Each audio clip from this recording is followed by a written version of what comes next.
Je vous propose donc de commencer par un petit topo, comme on le fait habituellement maintenant pour ceux qui nous rejoignent. Et puis, on continuera à travers certaines lectures.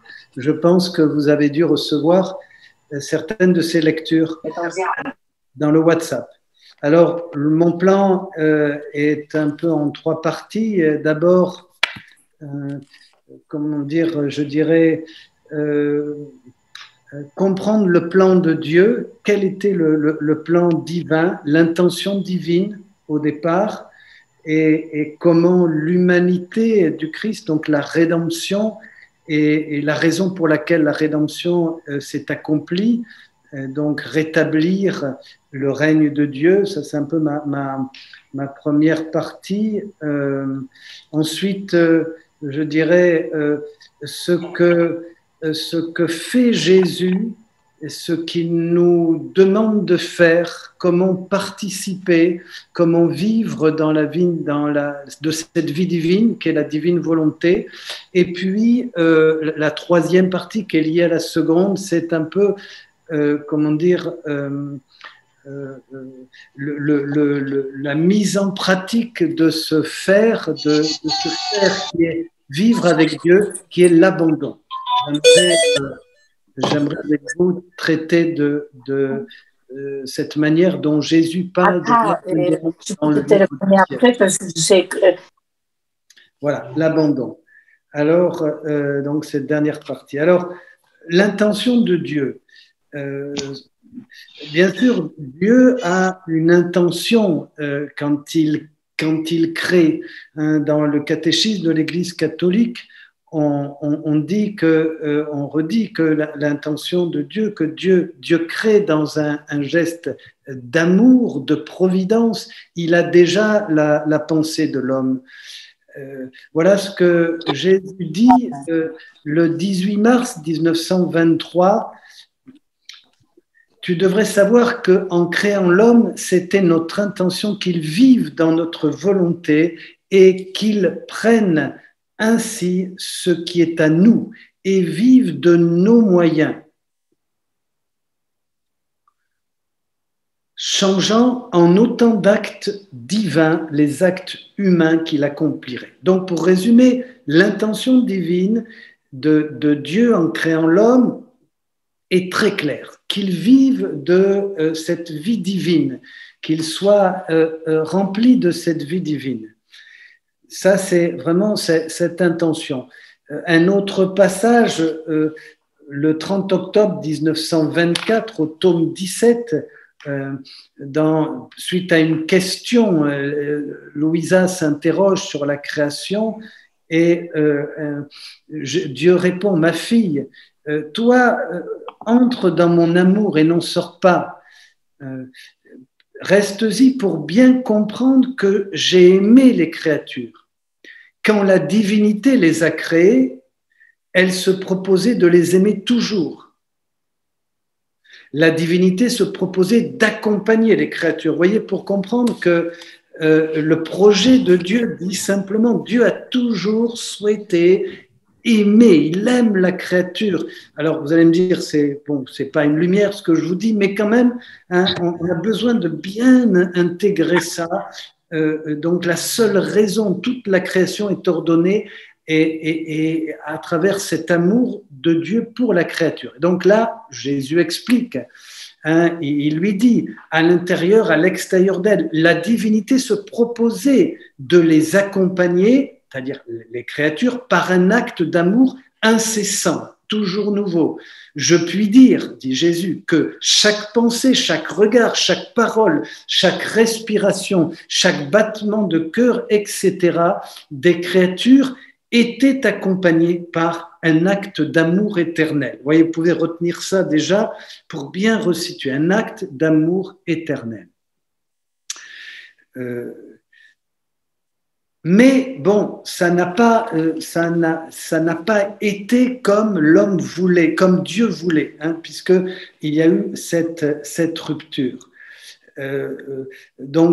Jésus dit, il continue, je reviens le 18 mars 1923 pour un peu resituer l'historique.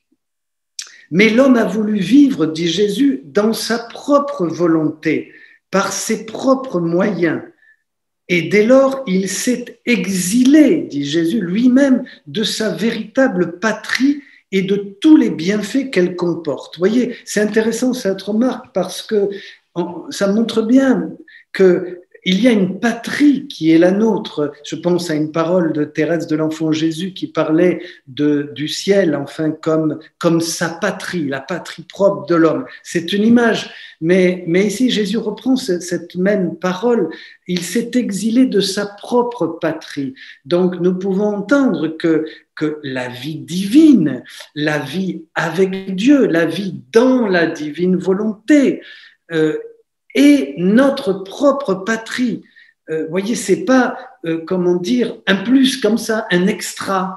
Voilà, tiens, ben voilà, aujourd'hui on parle de cet extra. Non, on parle d'une réalité qui est la nôtre. Hein, je fais une petite parenthèse, je reviendrai sur ce passage, mais tout à l'heure, je relisais ce passage où Jésus dit, quand il parle de cette nouvelle, cette vraie vie, il dit, c'est vraiment mon règne sur la terre comme au ciel. Et Jésus aime bien prendre cette expression à Louisa. Il lui dit souvent, crois-tu que c'est une petite chose que de vivre dans ma volonté? Cela n'a pas d'égal.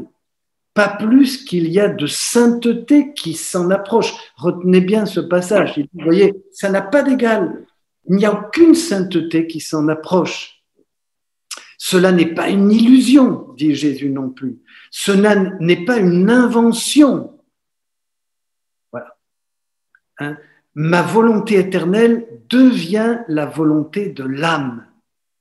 Mes palpitations dans son cœur conçoivent ma vie en elle. C'est très beau, vous voyez, hein, toujours un peu poétique ce livre du ciel. Hein, l'amour, les peines et tous les actes accomplis par l'âme dans ma volonté forment en elle-même mon humanité. Pour dire vraiment que c'est cette sainteté voulue par Dieu. On pourrait dire, on peut le résumer comme ça, depuis tous les temps. C'est-à-dire ce que nous vivons n'est autre que ce projet divin, cette volonté de Dieu. Vous voyez, c'est quand même merveilleux. Et Dieu va tout faire quand l'homme va s'exiler, comme le dit le texte. On va voir maintenant cette deuxième étape. Donc je dis, premièrement, l'intention de Dieu. Ensuite, la réponse de Dieu devant cet exil, puisque l'homme est créé avec cette communion dans les volontés, l'homme est créé et il va fuir cette science divine, cette volonté divine qu'il a reçue de Dieu, pour s'en remettre à sa volonté humaine. Alors, je reprends pour être bien précis dans mes termes, dans ce que Jésus lui dit. Vous verrez comme c'est clair dans le livre du ciel. Donc il s'exile. Ainsi, dit-il, mes immenses bienfaits sont restés sans héritier, personne ne s'en étant prévalu. Dans Saint Paul au chapitre 8, de mémoire, hein, sans donner beaucoup de précision, mais il me semble, Paul parle, de l'héritage. L'homme est héritier, co-héritier. Hein, et Pierre parle de cette participation, d'une participation à la vie divine. Donc là, il dit bien, mes immenses bienfaits, tous les attributs divins se trouvent sans héritage. En conséquence, mon humanité a pris la place de l'homme et a assumé tous ses bienfaits. Vous voyez comme c'est bien dit.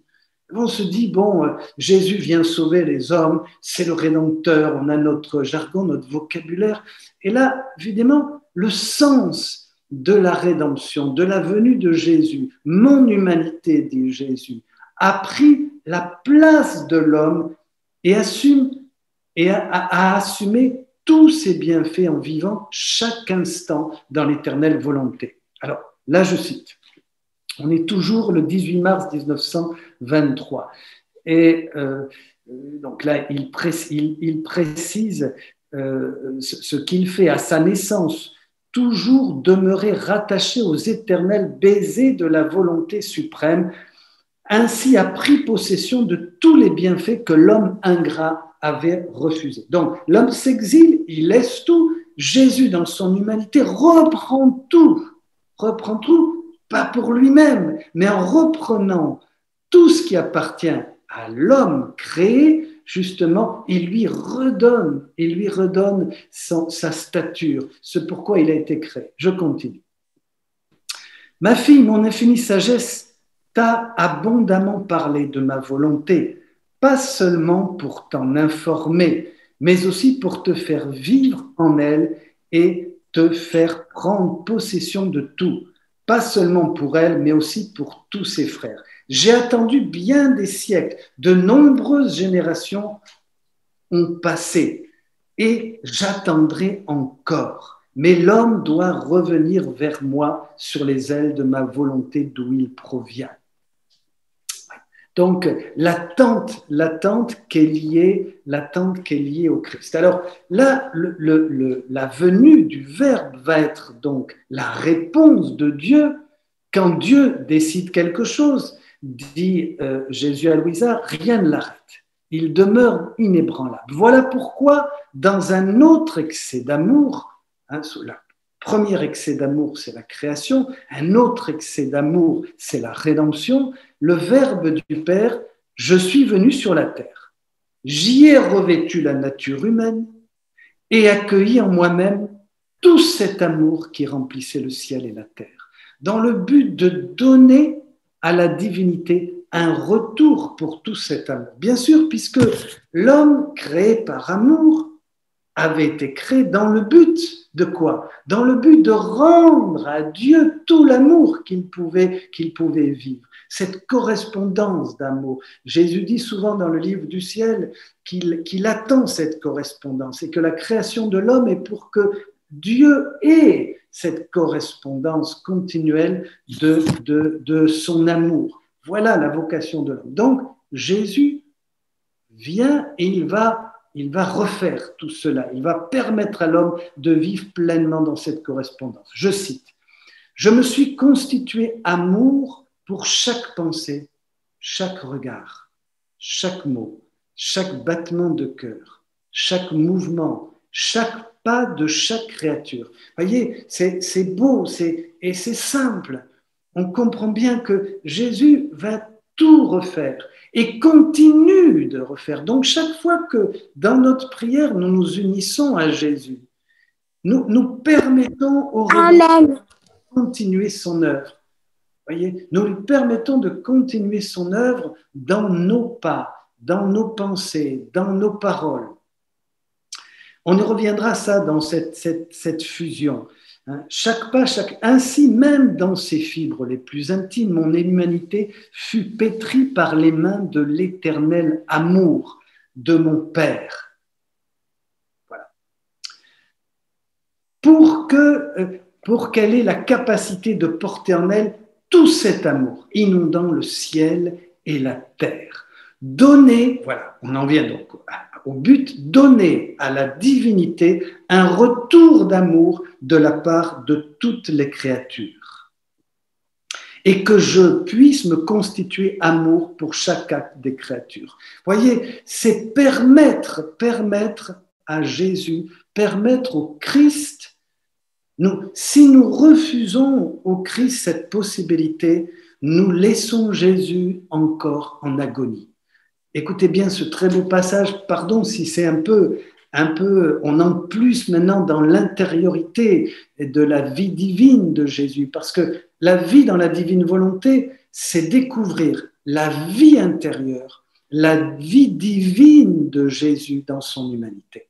Nous voyons à travers les évangiles la vie humaine de Jésus, nous voyons son humanité, nous percevons à peine ce qu'est cette divinité.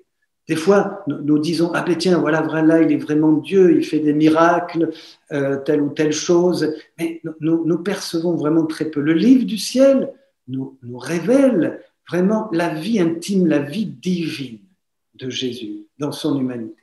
Regardez ce que dit Jésus. Ainsi, c'est ainsi que chacune de tes pensées, donc quand il dit tes pensées qu'il parle à Louisa, c'est à nous qu'il parle. De tes pensées est entourée de mes incessants actes d'amour. Il n'y a rien en toi et en dehors de toi qui ne soit entouré de mes actes répétés d'amour. Voilà pourquoi, dans le jardin du Gethsémani, mon humanité gémissait. Elle suffoquait, se sentait écrasée sous le poids de tant d'amour. Parce que jamais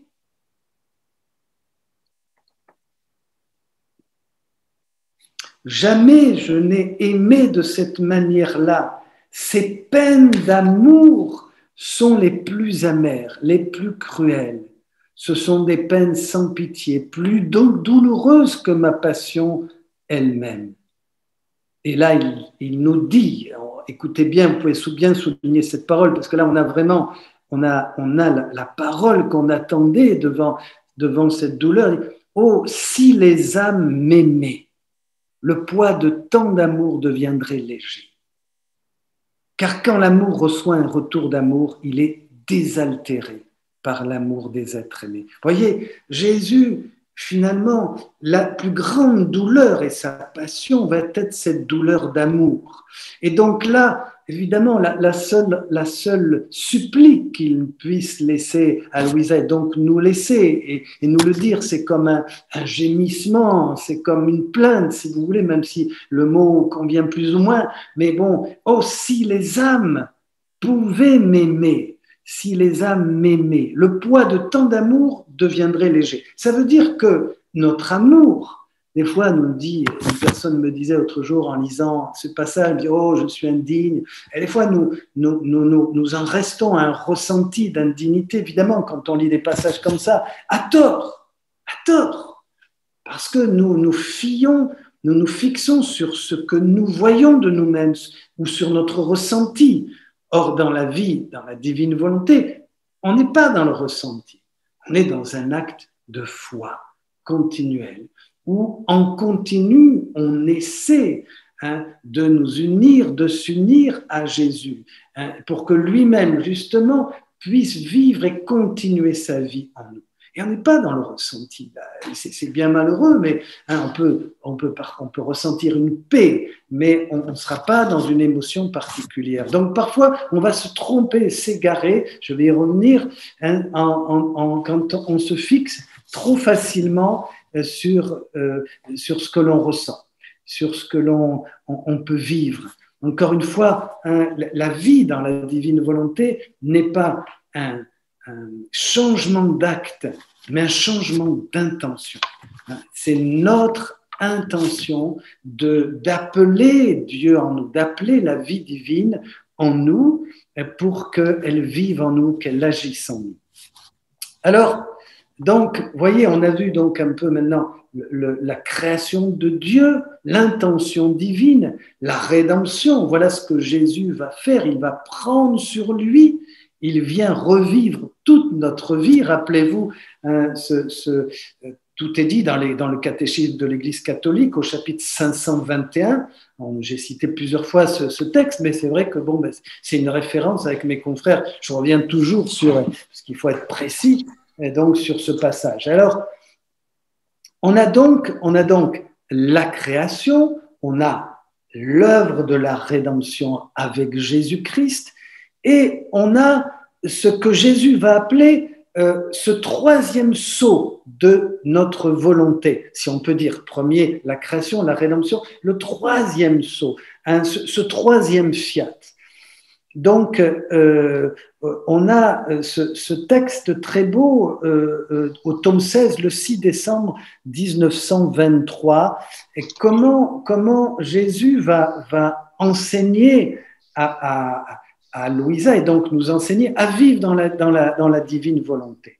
Et donc, qu'est-ce que c'est vivre dans la divine volonté? Qu'est-ce que c'est prier dans la divine volonté? Vivre en continu, c'est ce qu'il va appeler les rondes. Donc les rondes. Et donc là, Jésus donne quelque chose de très simple. Vous allez voir, je n'ai pas trouvé plus simple, et pourtant, Dieu sait qu'il y a des passages assez nombreux où il parle de cette prière dans la divine volonté. Donc, comment l'homme peut s'associer, comment vous et moi nous pouvons nous associer, nous unir, nous fondre, vivre cet appel. Vous voyez, une fois que nous avons parcouru quelques pages, écouté quelques enseignements, vous avez ce qu'on a tous, on a cette envie, on sent ce désir en nous qui grandit, ce besoin, parce qu'on s'aperçoit que c'est vraiment la sainteté à laquelle on est tous appelés, un peu comme parfois quand on écoute, vous écoutez un thème ou vous lisez un passage et puis immédiatement dans son cœur, on a, ça bout en nous de désir de Dieu, on a envie d'une vie plus pure. Jésus dira 3 mots essentiels que j'ai reçus la dernière fois de manière assez forte, un peu pour moi-même. De temps en temps, ça fait du bien de recevoir un peu ce genre de paroles. Il parle aux prêtres et puis Jésus leur dit, il parle des bons prêtres.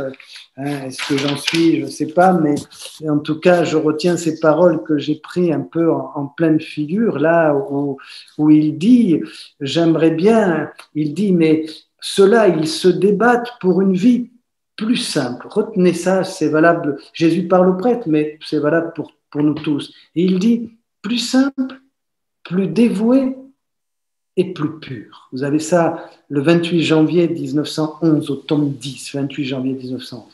Rien que ces 3 paroles sont tellement claires. Chacune peut faire l'objet d'une méditation, d'une réflexion, pour soi-même. Vous voyez, puisque moi, si je vous dis qu'est-ce que c'est pour moi une vie plus simple, bien sûr qu'il y a une maman qui m'écoute avec tous ces enfants-là, eh ben, ça prend une autre forme pour elle, une vie plus généreuse, plus dévouée. Si je vous parle, moi, de ce que représente une vie dévouée, souvent nous donnons des exemples, moi j'aime bien préciser, nous donnons des exemples qui sont liés à notre vie elle-même, je dirais, nos obligations personnelles, et notre état de vie. Moi, je suis célibataire, donc voilà. Mais ces 3 mots, comment ces 3 mots résonnent dans votre vie? Vous voyez, quand Jésus dit, et vous pouvez dire les bons prêtres, non, cette personne qui vit, ils se débattent pour bien dire que c'est un combat dans ce monde. C'est pas joué d'un seul coup. C'est dur, c'est un combat parce que le monde se déchaîne. Souvenez-vous de ce que Jésus dit quand il précise que ce monde appartient au prince de ce monde. Satan se déchaîne, c'est vrai. Et donc, jusque dans notre église, jusque dans nos paroisses, dans l'esprit qui parfois on peut ressentir. Et là, une vie plus simple. Allez à ce qu'il y a de plus simple. C'est toujours un appauvrissement et une radicalité, c'est vrai. Et quand Jésus parle de ça, il fait opposition. Il dit, plutôt qu'une vie qui cherche le confort, l'intérêt, le profit, plus dévoué, voyez, plus dévoué dans le sens d'être plus proche de Dieu. C'est ça, parce que plus on est proche de Dieu et on cherche à faire sa volonté. Rien que le fait de l'intention, je vous ai dit, cette recherche va permettre d'aller plus loin. Dans la vie, dans la divine volonté, il y a 2 mots essentiels, l'intention et la disposition. Je peux avoir une belle intention, mais si je ne suis pas disposé à le faire. Vous voyez, souvent comme ces promesses, que même moi je fais des promesses, on fait des promesses pour un temps qui vient, pour l'année qui rentre, la nouvelle année, plein de promesses. On a l'intention, mais on n'est pas disposé vraiment à le faire. Enfin, je parle pour moi, on n'est pas toujours bien disposé. Donc, ces 2 mots, vous vérifiez, vous avez une intention, quelle disposition j'ai pour le faire? Si vous mettez la barre trop haute, revenez. Mon intention, elle est bien, mais franchement, aujourd'hui, dans l'état actuel où je suis, je n'ai pas la disposition qu'il faut pour ça. Intention, disposition. Donc voilà, je ne vais pas trop développer ces 3 mots, je voulais vous les citer parce que je les trouve magnifiques, qu'ils m'ont parlé. Une vie plus simple, plus dévouée, plus pure. Qu'est-ce que la pureté? La pureté, elle touche d'abord notre cœur. Quand Jésus parle de la pureté, il en fait une béatitude, heureux les purs. Mais il parle de la pureté aussi dans les yeux. il parle de la pureté aussi du regard, il parle de cette pureté du cœur. Elle jaillit d'abord dans notre cœur. Voyez, hein, je suis impur si ma vie est mélangée avec beaucoup de choses que me véhicule le monde. Donc, il y a automatiquement, on a tous de l'impureté dans nos vies parce qu'on est tous mélangés. Eh bien, la sanctification est un chemin de purification dans notre cœur. Voyez, Jésus dit plus pur. Voyez comme les paroles de Jésus sont. Ils se débattent. C'est un vrai combat. Qui peut dire aujourd'hui, non, la pureté pour moi est un combat, c'est vivre ma vie avec Dieu sans mélange d'esprit d'ambition, de matérialisme, d'envie boulimique, etc. Voilà, ces 3 mots, je voulais faire une parenthèse parce que je les trouve très beaux et il m'a semblé que ce soir, ça pouvait éclairer vos cœurs. Alors, je reviens sur la mise en pratique de cette vie divine, ce deuxième point, mise en pratique.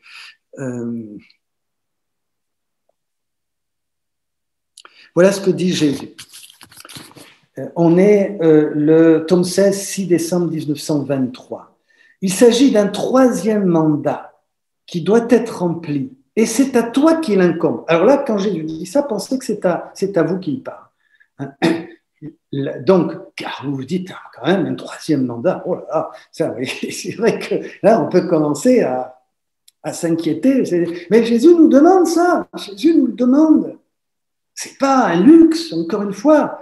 Hein, ce n'est pas la vie dans la divine volonté n'est pas une nouvelle spiritualité. C'est la 3e œuvre de Dieu, la création, la rédemption, le don de sa volonté. Que ta volonté soit faite sur la terre comme au ciel. Cette vie divine, c'est pour vous et moi. Et donc Jésus dit ceci. Il revient d'ajouter ce sceau, voyez, le 3e sceau de notre volonté, sur tous les actes humains. À la suite du 1er et du 2e, dans le but d'attirer le royaume de ma volonté à venir sur la terre. On revient sur ce que je vous disais au début. L'homme s'est exilé de sa patrie, pour reprendre exactement les mots que Jésus prend. Donc la volonté de Dieu, de Jésus, c'est vraiment que de nouveau, son royaume, le royaume de ma volonté vienne sur la terre. Alors maintenant, écoutez bien, vous allez voir que là, il y a une mise en pratique très claire. Par conséquent, ma fille, promène-toi. Promène-toi parmi les actes humains des créatures. Alors, un petit jeu de vocabulaire, Jésus va souvent utiliser 3 mots que vous reprendrez, qui ont le même sens. Se promener, on peut aimer ou pas, peu importe, se promener, s'envoler. Un autre mot que Jésus va trouver, fais tes vols. Je préciserai après. Ou fais tes tournées, dans ces tournées. Donc, trois mots qui représentent à peu près la même chose. Les nuances de ces mots sont liées au texte et à l'exemple que Jésus donne. C'est là où on voit les nuances. Mais quand vous retrouvez ces 3 mots, dites-vous que c'est ça notre vie. Ça fait drôle de dire, oui, imaginez maintenant si je presse et je commence à dire, ben voilà mes amis, notre vie, ce sont des envols continuels. Je vais finir enfermé dans un coin, etc., où on va avoir des retours. Donc, j'exagère. Mais ma vie, notre vie, c'est des tournées. C'est se laisser prendre par l'Esprit Saint pour entrer dans ces tournées ou dans ces rondes. Mais justement, c'est ça. Eh bien, c'est bien ça. Promène-toi. Donc là, fais ces tournées parmi les actes humains des créatures. Pénètre dans les cœurs et apporte à chaque battement de cœur le battement de ma volonté. Autrement dit, c'est-à-dire, puisque la prière dans la divine volonté est toujours un acte en 3 temps. Entrer en Dieu, prendre tous les actes, puisqu'en lui, tout est là. Donc, nous pouvons nous attribuer, prendre ces actes que nous unissons à ceux de Jésus et lui redonner. Voyez, nous faisons, donc, c'est toujours ce mouvement. Ça paraît peut-être comme ça un peu, alors peut-être dire, là, il faut revenir, compliqué. Je vais avancer. On se laisse porter, voyez, par ce texte et vous allez voir, prenez-le comme il est, comme vous le comprenez. Hein. On cherche parfois, on veut comprendre davantage et en fait, Jésus nous donne ce qu'il veut nous donner. Donc, je reste sur ce texte. Promène-toi parmi les actes humains des créatures. Pénètre dans les cœurs. Oui, non, mais comment on va faire? Je vais tout arrêter. On sait même pas comment... Apporte à chaque battement de cœur le battement de ma volonté. À chaque pensée,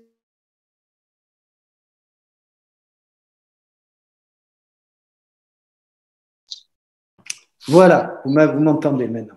Donc, je reprends ce passage. Hein, apporte à chaque battement de cœur, chaque pénètre dans les cœurs, apporte à chaque battement de cœur le battement de ma volonté, à chaque pensée le baiser et la connaissance de ma volonté. Imprime dans chaque mot le fiat le mot fiat omnipotent, oui, c'est-à-dire envahit tout, inonde tout de ce fiat. Quel est ce fiat? C'est-à-dire que ma volonté soit faite sur la terre comme au ciel.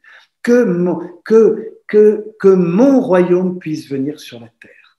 Voyez, c'est-à-dire que tout ce que nous voyons comme tout ce que nous pouvons vivre en pensée, si je pense maintenant à tel discours, à une population, à une vie ou à telle ou telle chose, imprimés sont que ta volonté soit faite sur la terre, que ton règne vienne. Voyez, puisque l'intention, nous l'avons tout de suite.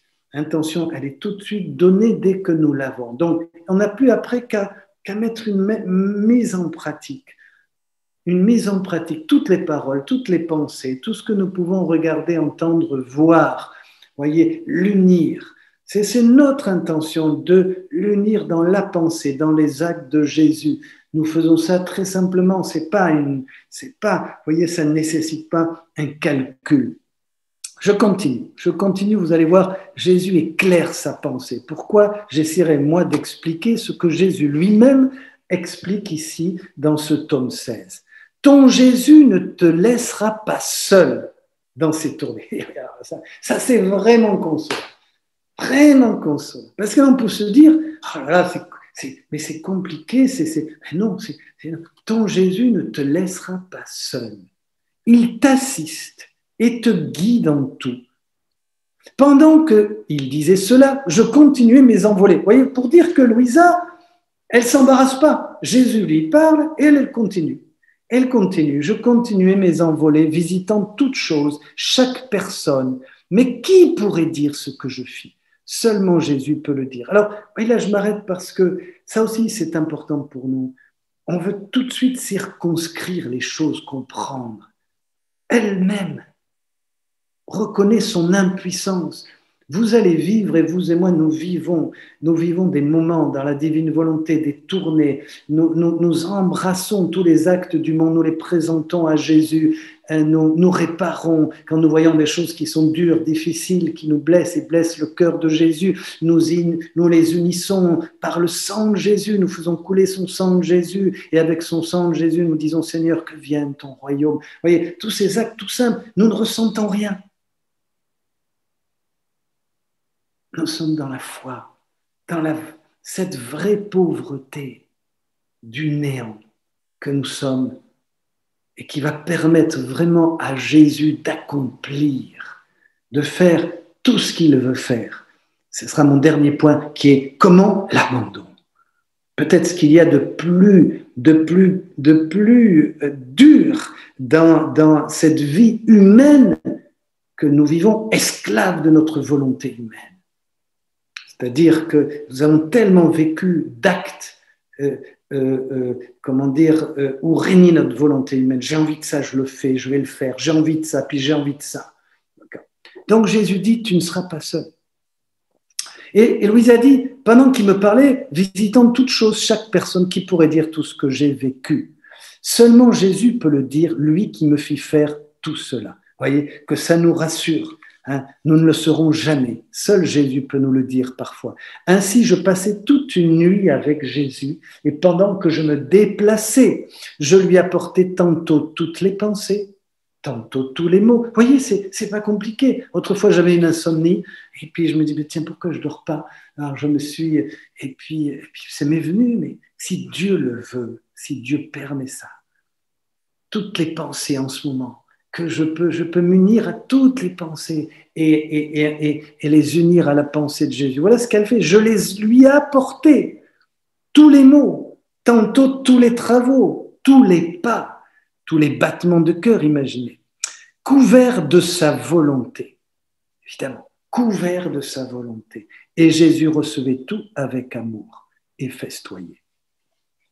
Alors, avant de venir là à la raison, donc, c'est vraiment, ça va être vraiment cet abandon dont Jésus va parler, vraiment cet abandon. Mais Jésus va préciser que cet état de vie, ce que je suis en train de vous dire, il précise que c'est vraiment la sainteté des saintetés. Et là, il va dire quelque chose qu'il faut bien comprendre. Il dit, il y a la sainteté des vertus. Mais la sainteté des vertus est ajustée au temps et aux occasions, dit Jésus. Tantôt on aura l'occasion de pratiquer la patience, tantôt l'obéissance, tantôt la charité, etc. Quelqu'un qui vous ennuie, quelqu'un, vous attendez pour acheter vos courses, et vous êtes pressé, et puis quelqu'un vous passe. L'autre jour, j'étais à la pharmacie, et puis un monsieur se retourne, et il se dit, elle m'est encore passée devant, etc. Et c'est juste derrière, et il se retourne encore, et celle-là aussi, elle va me passer devant. Vous voyez, ces impatiences, etc. Alors je lui ai dit, évidemment, je lui ai dit, ben non, moi ça ne me dérange pas. Il m'a regardé avec des yeux tout ronds, comme si j'étais un extraterrestre, évidemment, parce qu'on vit dans ce monde. Et on finit par être contaminé, vous voyez, l'exemple est bête si vous voulez, mais là j'ai réalisé, là je pouvais exprimer la sainteté des vertus dans la patience. Une personne me passe, vous aussi vous n'allez qu'à passer devant. Là je faisais preuve d'une sainteté dans la patience, je grandis dans la sainteté, plus rien ne me dérange. Mais Jésus dit, ça c'est lié aux occasions. Mais quand vous êtes comme Louisa dans le lit, vous ne pouvez rien faire, vous êtes là, vous ne pouvez... Alors là, il dit quelque chose de très intéressant. Cette sainteté est la plus proche du Créateur. Elle n'a pas besoin des occasions. Si les occasions ne se présentent pas, évidemment, là, les vertus sont sans croissance. Tandis que la sainteté dans ma volonté, il n'y a pas d'arrêt, il n'y a pas d'interruption. Que vous soyez au lit, que vous soyez debout en train d'agir, que, vous voyez, c'est continu. On peut la faire de manière continue. Vous comprenez ça? C'est très intéressant. C'est très intéressant. C'est très beau, très puissant. Vous vous dites, mais c'est formidable. C'est vraiment continu. Dieu veut nous faire ce don, mes amis. Vous n'êtes pas obligés de le prendre, mais moi, je dis, il a changé énormément toute ma vie. Pourquoi? Parce que là, je découvre que c'est tellement accessible et c'est en continu. Mais attention, je ne dirais pas que c'est facile. C'est facile, oui et non, parce que ça suppose une attention. Souvenez-vous, il y a 15 jours, on a vu le martyre d'attention, cette attention continue. Mais c'est sans interruption. Il dit, ma volonté est toujours occupée à envahir la créature, laquelle peut la recevoir à tout instant, que la créature respire, pense, parle, palpite, ou qu'elle prenne de la nourriture, ou qu'elle dorme. Tout entre dans ma volonté à tout instant. La créature peut être remplie de ma volonté avec tous les biens qu'elle contient. Vous voyez, je ne dirais pas mieux. Vraiment là, tout est tellement clair. À tout instant, c'est sans interruption. J'ai pas besoin, vous voyez, d'un incident. Bon, je me fais mal, j'ai une tendinite, par exemple. Bon, ben là, tiens, j'ai une occasion de pratiquer la vertu. Tiens, je peux pas faire tel mouvement, etc. Mais j'en aurais pas. Je me dirais, tiens, mais je peux pas offrir une souffrance physique. Mais si je me dis ça, je me limite, voyez, à des circonstances, à des occasions. Jésus veut nous dire, au contraire, que non, c'est sans interruption. Sans interruption, je prends les mots, les paroles. Mes paroles sont tes paroles, Jésus. Mes mots entrent vie divine. Donc c'est en continu, c'est continuel. Continuel, voyez, c'est ce que Jésus dit. Voilà. Je voulais faire cette autre parenthèse pour bien montrer que cette sainteté des saintetés qui est sans interruption. Et donc, mon dernier point, comment, maintenant qu'on a vu cette mise en pratique, comment pratiquer cette pratique, si je devais le dire, plusieurs fois, là, j'en ai retiré quelques passages, hein, Jésus va parler d'un mot qu'on aime bien. On aime bien parce qu'il est beau. Il est beau, il résonne dans nos cœurs, il est rempli de poésie, peu importe, j'aime bien le dire comme ça, et il est évocateur de tellement de choses. L'abandon. L'abandon. Je dirais, on peut, bien sûr, là, on le voit d'une manière spirituelle, divine. Vous pouvez déjà même l'entendre de manière humaine. Voyez, comme déjà abandonné, vous pressentez que c'est quelque chose de sublime, propre à la nature créée, à l'image et à la ressemblance de Dieu. Quelque chose qui correspond à l'identité divine. Dans la Trinité, il y a ce jeu d'abandon continuel entre le Père, le Fils et le Père et l'Esprit. Et pour une seule volonté. Pour une seule volonté. Et donc, je cite quelques passages pour un peu rester dans ce pratico-pratique. Voyez, voilà ce que Jésus dit au volume 35, le 6 mars 1938. Les cieux sont émerveillés, les anges, les saints sont en extase, tous sentent couler en eux une vie nouvelle, en vertu de l'acte d'abandon de la créature, encore en pèlerinage sur terre. Alors, je souligne la dernière parole, encore, alors, parce que là j'ai mal dit, oui, encore en pèlerinage sur la terre. Cette parole est importante parce que la vie terrestre est un pèlerinage. Des fois, j'aime bien reprendre ce mot et prêcher, mais est-ce qu'on comprend bien? On n'a qu'une seule vie, mes amis, et un seul pèlerinage. Le ciel n'est plus un pèlerinage. Le ciel, c'est la participation plénière avec la vie divine, la divine volonté. Mais le pèlerinage, on est en plein dedans. Alors, ça me fait frémir un petit peu quand même. Hein, donc, imaginez qu'on va, nous, on est dans le sud-ouest, hein, vous m'écoutez, donc notre grand lieu de pèlerinage, vous savez, c'est Lourdes chez nous. Hein, donc, imaginez qu'on va à Lourdes, on y va 3 jours, on y va 1 semaine, on y va 15 jours, et après on revient. On prend vie dans ce lieu béni, si je puis dire, hein, rempli de grâce et marqué, voilà, ce lieu de prière. Mais bon, c'est ponctuel. Je pars 1 semaine. Eh bien, la vie, c'est ça. La vie, c'est un pèlerinage. Plus long pour certains d'entre nous, plus court pour d'autres. Mais Jésus du bien. Les anges, les saints sont en extase quand, justement, la créature s'abandonne dans ce pèlerinage sur la terre. Et la trouvant abandonner, alors voilà, la précision, hein, parce que abandonner, vous pouvez me dire, ben oui, mais abandonner à Dieu, alors c'est vite dit, on a tout dit quand on est ça, c'est vrai, vous avez raison, hein, ben oui, comment tu vis ta vie toi? Ben, j'essaie de m'abandonner à Dieu. C'est déjà bien, mais vous voyez, c'est que ça reste quand même très général. Alors là, Jésus précise. Et la trouvant abandonnée dans notre fiat, évidemment. C'est-à-dire ce oui donné à Dieu. C'est l'abandon à ce fiat divin qui est à que ta volonté soit faite sur la terre comme au ciel. C'est-à-dire, c'est s'abandonner, mon souhait, mon abandon continuel est à ce que vienne ton règne, Seigneur. Je veux m'abandonner à la venue de ton règne, de chaque instant, de chaque jour.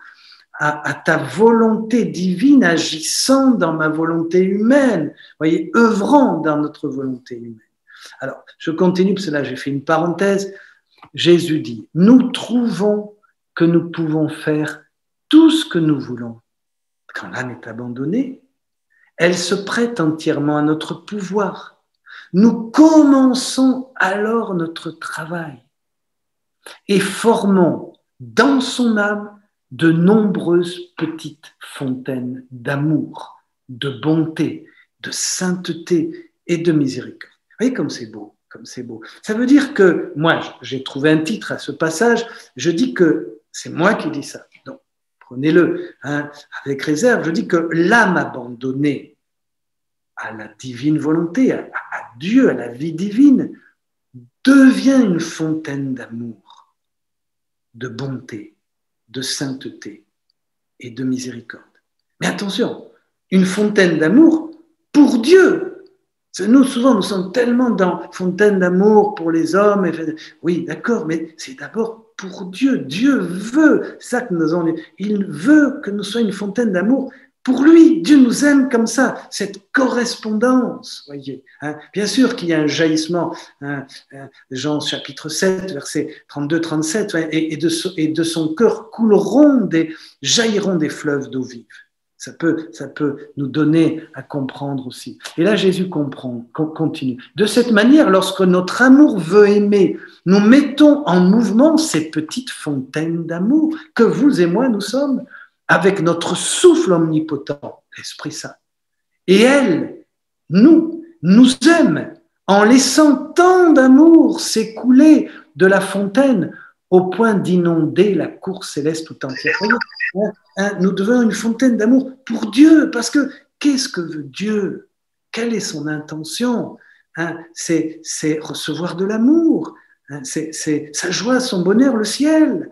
Voyez, pensez à ça. D'abord, on pourrait toujours dire, Dieu est déjà plein d'amour, qu'est-ce qu'il va recevoir de mon petit amour, etc. Mais c'est encore une manière, nous, de nous diminuer, voyez, de nous voir d'un point de vue très humain. Là, j'entre dans ce livre du ciel et voyez tout de suite que nous rentrons dans la vie du ciel, cette vie qui est déjà sur la terre, parce que Jésus nous voit, il nous voit avec son regard divin, donc il nous parle, voyez. De cette manière-là. Nous devenons des fontaines d'amour. Mais déjà dans cette vie-là, vous l'êtes déjà, vous qui m'écoutez, et moi, avec vous, vous voyez, c'est merveilleux. Rendons grâce à Dieu. Disons merci au Seigneur ensemble, mes amis. Disons merci au Seigneur de ce qu'il est en train de faire et de ce qu'il a déjà fait. Nous mettons en mouvement ces fontaines d'amour que vous êtes omnipotents. Elles nous aiment en laissant tant d'amour s'écouler. Lorsque nous voulons utiliser notre bonté, notre miséricorde et notre grâce, nous mettons ces fontaines en mouvement et la terre est inondée de notre bonté, de notre miséricorde. Parce que nous ne ressentons rien. Mais chaque fois que nous nous unissons à cette divine volonté, voyez, nous devenons ces fontaines d'amour et le monde est inondé, la terre entière est rafraîchie. Mais ça nous ne le voyons pas. C'est pour ça que bien souvent, nous ne le croyons pas, malheureusement. Et ils disent, certains sont convertis, d'autres reçoivent des grâces. Nous pourrions faire tout cela de nous-mêmes, mais il est plus agréable d'utiliser les fontaines. C'est Jésus qui parle, nous pouvons le faire de nous-mêmes. Les fontaines que nous avons formées dans la créature. C'est magnifique. J'aime tellement l'âme qui vit abandonnée dans mes bras. Volume 36, 12 juin 1938. Que je lui manifeste mes plus grands excès d'amour, mes finesses d'amour, mes caresses sont pour elle et j'en arrive à inventer d'autres stratagèmes d'amour. Je me sens plus attiré, ravi et gagné par l'âme qui vit abandonnée dans mes bras, comme s'il n'avait personne au monde que son Jésus. Alors, regardez, là, Jésus précise. Qu'est-ce que c'est? Elle n'a confiance qu'en moi. Ça, c'est pas facile. Avoir confiance qu'en Dieu. C'est facile à dire. Mais qu'en lui. Oui, dans l'absolu, vous allez me dire, j'ai confiance en Dieu, dans l'absolu, oui, vous et moi. N'avoir confiance qu'en lui, avoir cette défiance de soi. Donc, voyez, qu'en lui, n'avoir confiance qu'en moi, et s'ils viennent lui offrir d'autres soutiens, elle les refuse pour n'avoir que celui de son Jésus. Oui, là, Jésus précise. Ah, vous allez me dire, on ne peut pas accueillir l'aide des autres. C'est pas ce que Jésus dit, mais quand même. Me le reprochez pas si je vous le dis comme ça. C'est pas moi. C'est là tel que je vous dis pas. Alors là, j'ai pas de réponse. Mais c'est quand même clair. Jésus va comme une âme passionnément amoureuse, presque jalouse.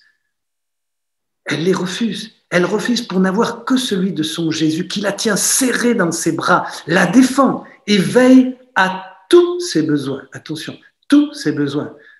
Jean 6, 33. Oui, Jean 6, 33, souvenez-vous de ce passage. Cherchez d'abord le royaume de Dieu et tout vous sera donné par surcroît. Voilà les âmes que j'aime tellement. Allez, je ne résiste pas à vous lire la parole jusqu'au bout tellement elle est belle. Elles sont mes préférées. Vous êtes les préférées. Celles que j'entoure de ma puissance divine. Je forme autour d'elles un mur d'amour pour que les malheurs ne les touchent pas. Ah, merci Seigneur. Merci Seigneur. Un mur d'amour pour que les malheurs ne les touchent pas. Ça paraît presque, vous voyez, au-delà du réel. Si je passais ça à quelques-uns comme ça, et dire, allez, Père Jean-Jacques, allons. Mais bon, je vous le cite maintenant sans commentaire jusqu'au bout. Mon amour saura comment les défendre et ma puissance saura comment abattre ceux qui veulent leur déplaire. Les âmes abandonnées en moi ne vivent que de moi et je ne vis que d'elles. Comme si nous vivions d'un seul souffle, d'un seul amour. Et si un soutien humain se présente, elle regarde pour voir si je suis dans ce soutien. Si je ne suis pas, elle s'enfuit pour venir se réfugier dans mes bras. Amen. C'est magnifique, hein? Magnifique, magnifique. Merci Seigneur. Merci Seigneur. Dieu est tellement grand, tellement saint. Il a voulu que cette sainteté soit notre héritage. Et quand nous laissons cela, nous l'oublions ou nous ne l'appelons pas, je reprends ce que Jésus disait, nous nous exilons de cette patrie qui est ce milieu divin qu'est la vie divine. Voilà, mes amis, merci Seigneur. Rendons grâce à Dieu pour ce beau passage. Hein. Gardez-le, vous pourrez le reprendre dans volume 36, le 12 juin 1938. C'est cette finale-là que j'ai mise.